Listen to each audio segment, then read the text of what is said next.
All right, let's talk about Ninja and Magic the Gathering. But before we do, we got a surprise upload of episode 1 and the first vignette of the Duskmorn story. They are by Mira Grant, which is the Newsflesh series pseudonym used by Seanan McGuire. Okay, so Ninja in Magic the Gathering. What are they? All the ninja in Magic would otherwise be rogues if it weren't for the Japanese flavoring of the set of Kamigawa. Just like all the samurai would probably be knights or warriors.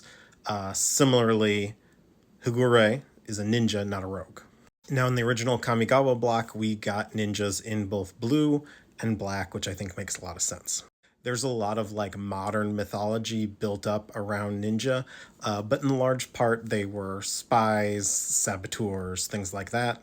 And they use sort of the heavily regimented nature of Japanese society against them. Higure was one of the most infamous ones in the original Kamigawa block. He was a very successful ninja. I think he has one side story associated with him that you can find and read if you want to.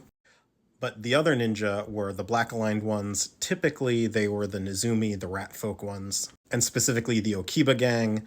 The Okiba have evolved into being a biker gang on modern Kamigawa. And Ink Eyes was the legendary we had for the black side. They are more of they've made deals with the demons or the Oni on Kamigawa for power, or they were sort of the defenders of the swamplands. After the original Kamigawa, we wouldn't actually see a new ninja again for many, many years until the original Plane Chase came around. And even then, we only got two in one of the decks. We got Silent Blade Oni, which was our first multicolored ninja. And we got Sakashima's Student, which was like a copy ninjutsu spell based on Sakashima, who is from the original Kamigawa block. And then it wouldn't be till another 6 or so years after that we would actually get a commander that could be both blue and black for ninja. So Yuriko is from, I don't believe she's meant to be from modern Kamigawa. This is before modern Kamigawa, cyberpunk Kamigawa came around. She is, however, a Kamigawa ninja. But once she was here, it sort of opened the floodgates to ninjutsu again. And in Modern Horizons 1, we had a strong ninjutsu sub-theme, and we got ninjas from new planes. For instance, we got these Naga, who would now be Snake, I think. But specifically, they're not Orochi, which are the snake folk on Kamigawa. We also got an Azra ninja and a Vidalcan ninja who very much does not look like he is in a feudal Japanese kind of environment. So it sort of expanded what the meaning of being a ninja was, and pretty much boiled it down to ninjutsu-related abilities. And then we wouldn't see ninja again until Kamigawa Neon Dynasty in 2022. Neon Dynasty redefined what it means to be a ninja in Magic, especially because they finally had rogues appear alongside the ninja. So there are several kind of ninja on Kamigawa at this point in time.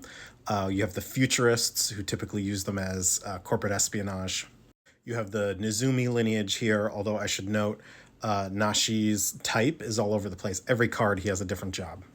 You have Tetsunari, who has sort of the Naruto-style giant frog riding ninja thing going on. And of course, you have Turtle Power.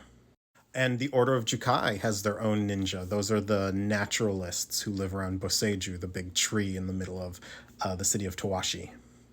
And the Japanese brand of Nantuko. This is a Japanese praying mantis version of the Nantuko from Dominaria. And of course, if we have the Ninja Turtles, we have a Master Splinter. And we have two new ninja legends. We have Kotose, who is the silent spider. We don't really know much about her.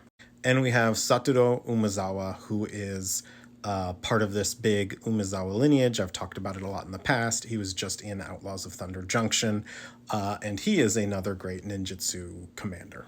Speaking of Nashi, he is a rat shaman in Aftermath, and then his alchemy card in Outlaws of Thunder Junction is a rogue instead of a ninja, so he's really all over the place. As for what the ninja type means now, it's nice to see it expand to be more flavorful than it was.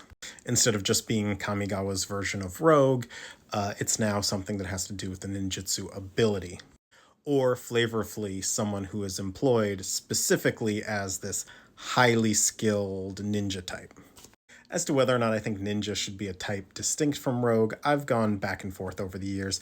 I do think ninja has a certain evocativeness to it, especially for American audiences, because it has just such a firm place in the cultural zeitgeist since like the 70s and 80s, where GIs were coming home with their martial arts skills and starting karate schools and getting lots of press and things like that, and started showing up in movies.